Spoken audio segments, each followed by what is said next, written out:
O esporte, inevitavelmente, ele tá ligado à educação, né? Ele, pelo menos, deveria estar, né? Correndo na mesma veia. Pra você, como é que foi a questão de você ingressou no esporte e aí você fez essa transição pra falar, pô, agora eu posso, de repente, o esporte pode abranger mais pessoas e trazer mais pessoas pro lado. Como que funciona isso na sua cabeça? Essa pergunta é boa porque tem uma passagem na minha vida de atleta de base que já mostrava pra mim que eu era muito do coletivo, né? Eu sempre pensava muito nos demais, em quem estava comigo, do que propriamente em seguir o que eu queria. E eu acho que é por isso que eu também fui pra gestão. Eu era o cara que, de alguma forma, quando eu chegava naquele grupo de atletas e eu percebia que tinha alguém com dificuldade, alguém que tinha algum problema econômico, alguém que não conseguia comer de maneira adequada, eu sempre usava dos meus recursos para partilhar com as demais pessoas, para que todos tivessem a mesma oportunidade. Eu não conseguia estar num ambiente esportivo, por mais que eram atletas que pudessem estar disputando posição comigo, que não eram tão próximos, ver pessoas que de alguma forma passavam por uma necessidade e eu tendo uma oportunidade melhor. Então, eu acho que ali o esporte me trouxe essa... eu acho que tá, agora que você falando, refletindo, acho que tá tudo muito ligado nessa questão da educação, essa questão do coletivo, do esporte. E aí, quando eu tava no esporte, eu percebi que eu podia ajudar de uma outra forma, estando do outro lado. Eu não me via mais tão útil como jogador. Do outro lado da mesa, né? Eu acho que do outro lado eu conseguia ter uma satisfação e um poder de transformação maior do que aquele dentro de quadra.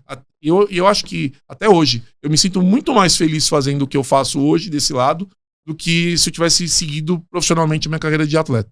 E, cara, e aí a gente vai chegar nessa questão, porque pra nossa audiência, com certeza tem muita gente que de repente te conhece indiretamente. Que nem a gente tava batendo papo no off. É aqui. impossível. Então, o Ricardo foi, só pra audiência entender, ele foi o responsável, alguns anos atrás, fazer aquela parceria Corinthians-Unip. Correto? Sim, isso mesmo. Então, muita gente de muito sucesso. De muito sucesso, porque durou muitos anos.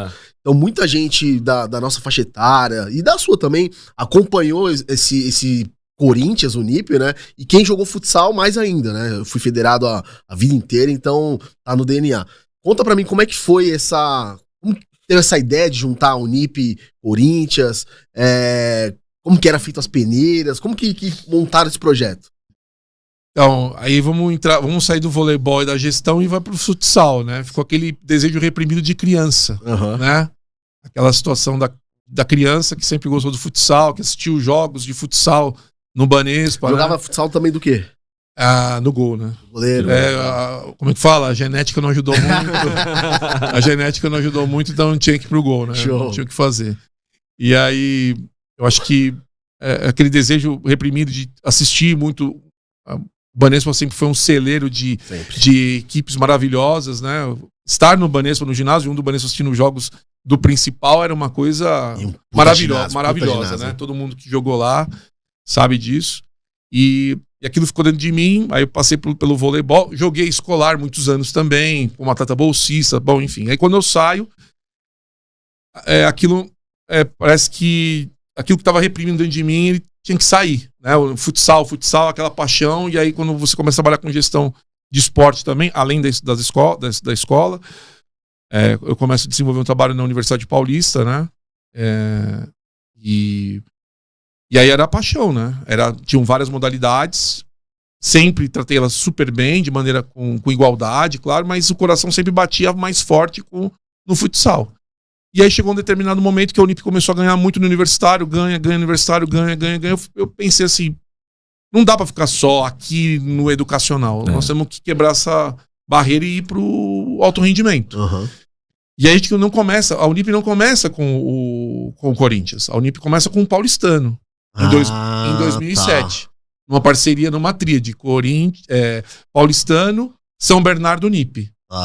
E aí a gente começa um projeto muito legal com muitos jogadores talentosos naquela época. O Serginho, goleiro, seleção brasileira, campeão mundial, tal, né? O Serginho era o goleiro daquele time já, com muita experiência. Outros atletas muito jovens, muito talentosos, né? Um dos que fazia parte daquele grupo é o Daniel, japonês, que jogou no Corinthians até recentemente, jogou muito tempo na Espanha e tal, cracaço, jogava no Banespa também, eu já conheci ele lá. Ele foi pro Boomerang Interview ou não? Sim, foi, né? Ficou Boomerang, né? Lá. Então era um time muito talentoso, e aí a gente fez um ótimo trabalho em 2007 com a parceria paulistano São Bernardo Unip, e aí o paulistano de alguma forma não entendia que aquela modalidade era algo nativo para eles. E o dele era mais basquete, o DNA do paulistano. Continua sendo. Sempre foi. E aí eu converso lá com algumas pessoas do Corinthians na época, a diretoria que estava lá, e teve aquele flerte, né? Um flerte de vocês fazem bem aí, o universitário, fizeram bem aí com o paulistano e tal, vocês não querem juntar aqui, porque a nossa situação aqui também não é das melhores economicamente, então cada um dava um pouco, né? Então o São Bernardo dava um pouco de dinheiro, a Unip dava um pouco de dinheiro e fazia a gestão, e o Corinthians dava a outra parte. E aí, em 2008, ficou essa parceria São Bernardo, Corinthians, Unip, para, em 2009, começar a parceria que acredito ter sido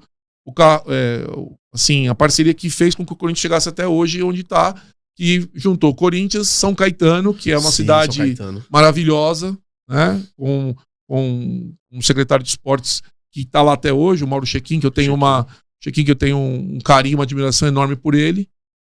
E a gente juntou os três, e aí o Corinthians veio com a vinda do PC naquela época, transformou o futsal, que é grandioso até hoje. Ali 2009 foi a mudança da chave.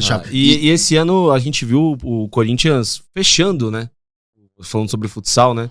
O Corinthians está fechando o projeto que tem gente que fala, isso é um ponto, né, Ricardo? Tem gente que fala, eu entendo os clubes que têm o futebol como principal core da questão envolvendo a tradição do clube, mas, cara, os esportes olímpicos são muito importantes, né? E o Corinthians vai fechando, pra mim, uma das maiores marcas aí do futsal, junto com o Magnus, né? Se a gente falar em torcida, em títulos e tudo mais. É triste, né? A gente vê o Corinthians fechando o futsal. Então, Léo, eles já voltaram atrás. Ah, voltaram atrás? Já voltaram atrás. Ah, eu entendo que a atual diretoria do clube está sendo muito pressionada por inúmeras situações que já são de conhecimento de vocês. Sim, claro. E eu acho que eles estão, de alguma forma, revendo orçamento, revendo planejamento econômico, e acho que naquele momento, ali, eu não vou julgar, até porque eu sou dirigente, eu também sei que muitas vezes eu tomo uma decisão e as pessoas questionam elas.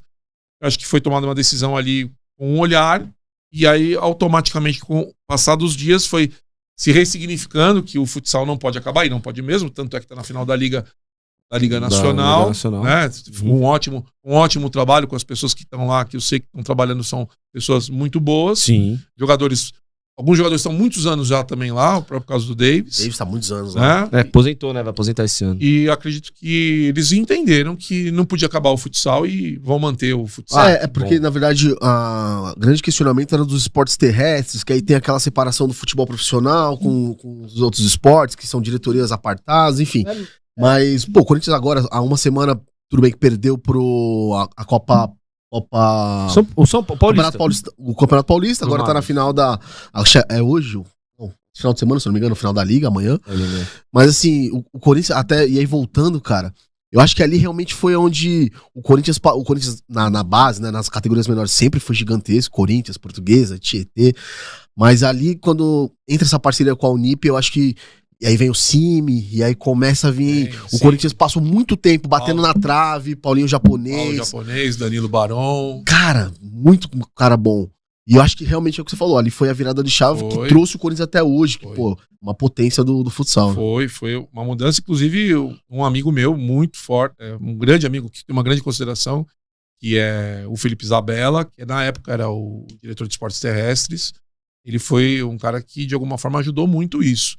O próprio gerente de esportes do clube hoje também, o Roba, que é uma pessoa que trabalha diretamente comigo em outras atividades, na Unip, inclusive, é uma pessoa que faz um trabalho maravilhoso lá também. Foram pessoas fundamentais para a gente poder chegar para a gente poder levar esse patamar do futsal do Corinthians. Sem dúvida. Aí a Unip ficou por um período lá, né? Eu já não estava mais, mas eu olho com muita satisfação essa semente que foi plantada lá, esse início lá em 2009, por essa paixão. E o Corinthians sempre foi uma tradição nos esportes terrestres. O basquete do Corinthians, né, é muito forte, foi muito forte por muito tempo.